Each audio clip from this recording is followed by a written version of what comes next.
Hi, boys and girls. Our story this week is called The Trouble with Boasting is ... dot, dot, dot. It was the year 1920, and Harvey and his friend Freddie, they belonged to a wagon train that was traveling west and south. They had come from Missouri, and their fathers had gotten together with 10 other families, each of them having a wagon, a covered wagon, with everything they had in it, plus their families.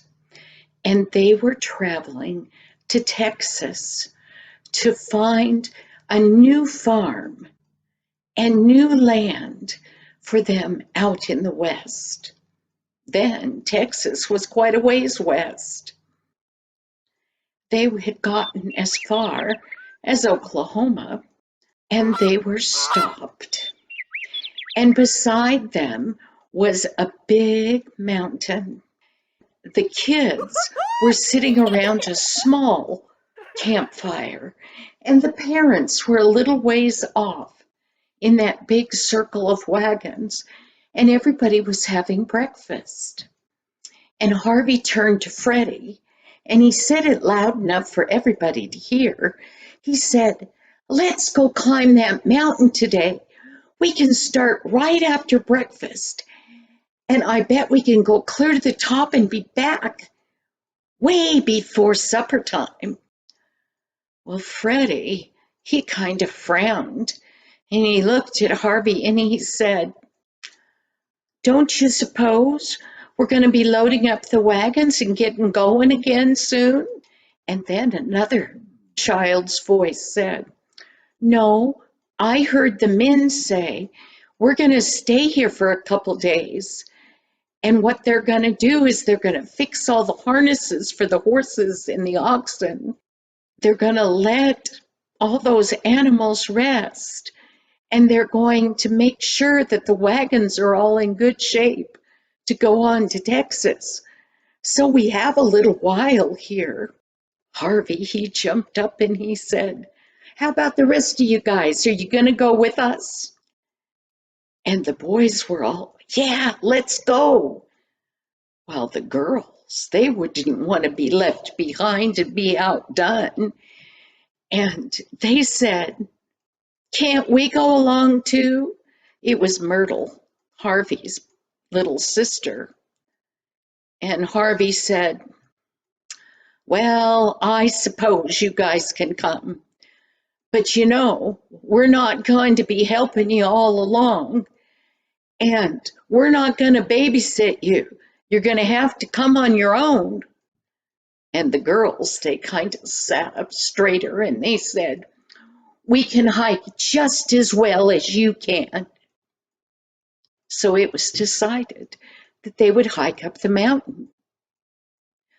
I'm sure they went and got permission from their parents, but then they all started across that grassy plain and they started up the side of that mountain. Well, it wasn't a huge mountain, but it looked like a mountain to them. They were all having a great time. They were giggling and laughing, and they were running, and they were climbing.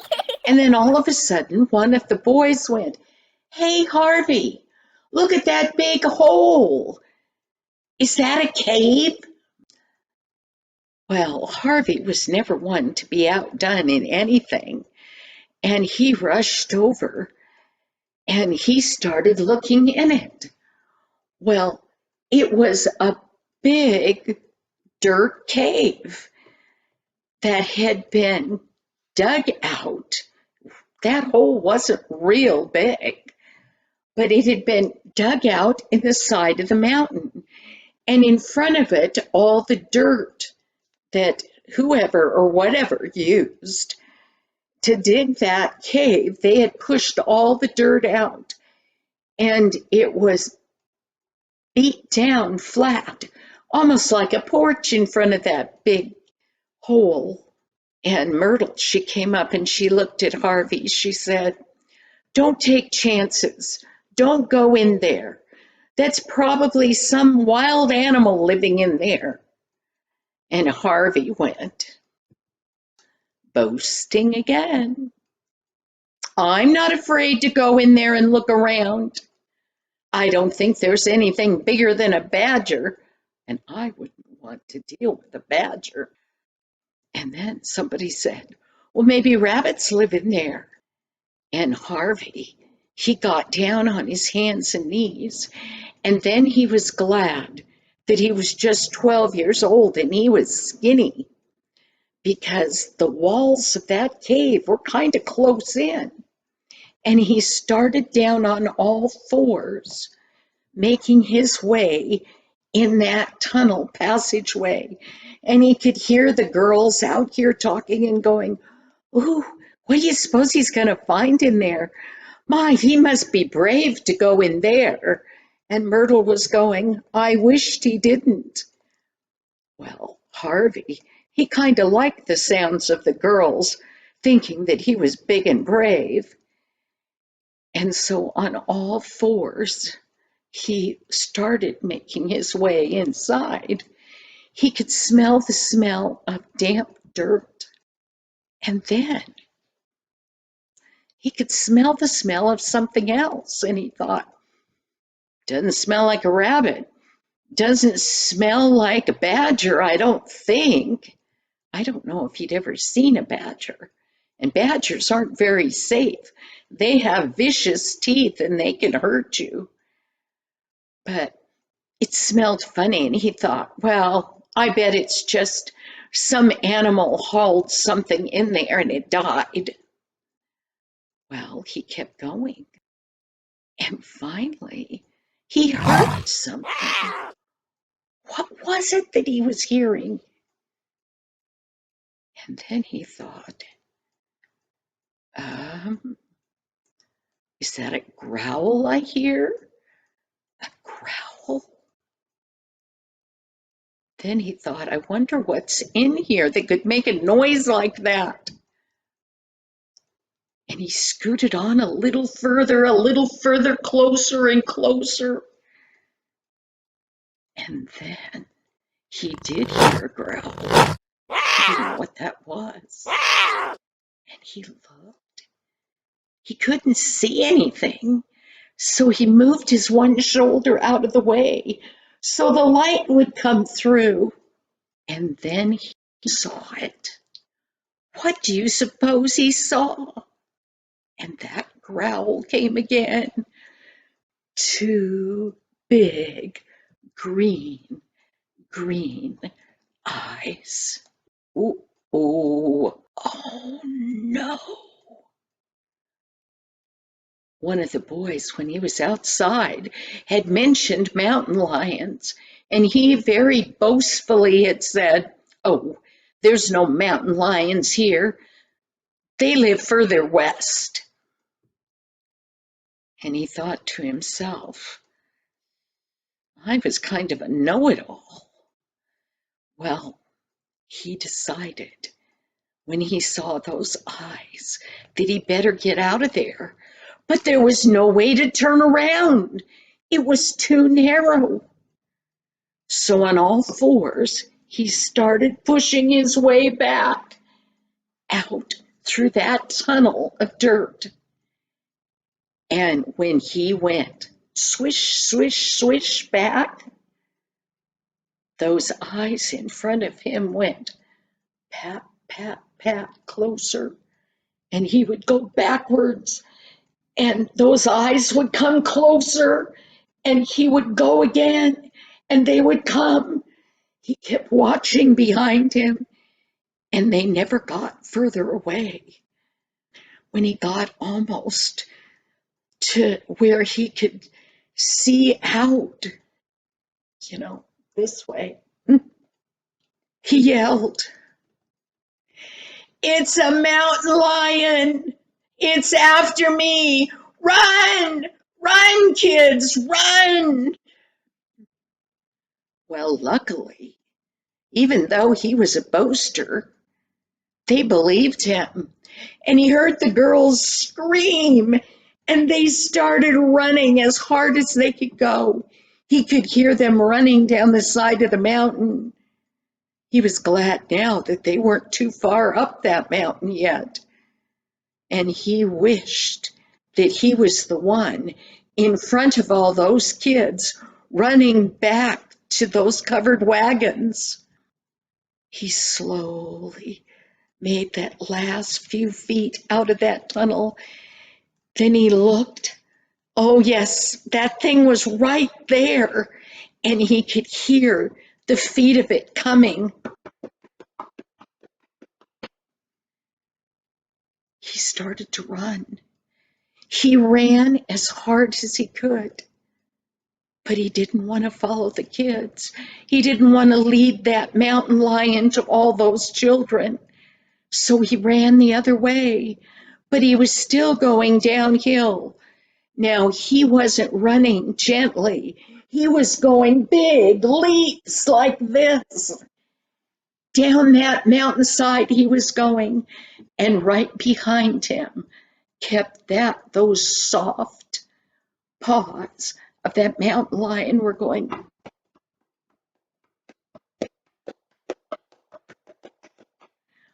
all the way behind him. But he kept running. And then he saw that he was running toward a whole bunch of trees, but he was running and leaping so fast he couldn't stop. So right into those trees he went, and he had to put up both hands on each side. And he guided his running body through those trees.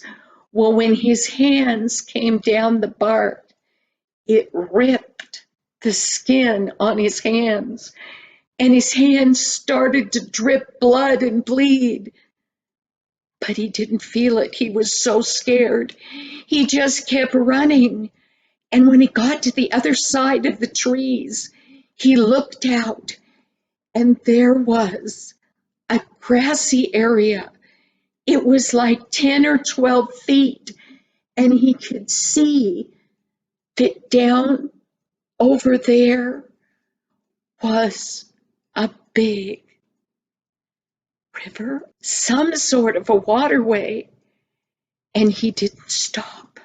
He just kept running and running and running. He passed that 10, 12 feet, and he jumped up into the air. And his feet kept running just like you were pedaling through the air, because it was a 20-foot drop from that grassy field down into that water. He was pedaling his legs as hard as they could go, and down he went right into that water in a huge splash. As soon as he could, he stuck his head above the water. He couldn't see that mountain lion. He took a big breath, and he started to swim. And he swam all the way to the furthest bank. And when he jumped out of the water, there was a whole group of the men from that wagon train, and they all had their guns with them, 1920s guns. They said, "Where did he go?" And Harvey, he pointed. Well, the men started looking all around for that mountain lion, but they couldn't find him. But they could see the big paw marks all over the ground up where Harvey had jumped. They knew that that mountain lion was there. They staked out men, and they waited all night, but they never saw him again. Well, meanwhile, Harvey's father was taking him back to the wagon train, and he said, did that mountain lion, did he claw you?" Well, the whole front of Harvey's shirt and his pants and his sleeves were covered with blood. Harvey said, "No, he never got close enough to claw me." Dad said, "Well, where did all the blood come from?" And Harvey stuck up his hands. His hands looked terrible. The skin was just totally rubbed off of them on both of them. And Dad took him back to the wagon. And flour, the flour like your mother makes bread and pies and stuff with, it used to come in cloth sacks, big cloth sacks. And Dad got one of those sacks out of the back of the wagon, and he cut it in strips, and he wrapped both of Harvey's hands up. Well, the next day, more men went out to look, but they never did find that mountain lion. And Dad sat down with Harvey and he said, "Harvey, did you learn anything yesterday?" Harvey, he sat there and he thought. And finally he said, "Yes, Dad, I did." And his father said, "And what did you learn?" He said, "I learned not to boast, because it makes you do stupid things and it makes you do it fast. And sometimes people don't even listen to you after that. I'm not going to do that anymore." And his dad said, "Good, I'm satisfied then. You learned your lesson. Come on, we're getting the wagons all hooked up to the horses and the oxen, and we're off to Texas." Boys and girls, even in this day and age, boys and sometimes girls, they like to boast about what they think they can do. And when you boast, a lot of times you forget about what's safe and what's not. I'm glad that Harvey learned his lesson, and I hope you all learned something today. And I think, in fact, I know that God must have protected Harvey. I'll see you next week now. Bye-bye, boys and girls.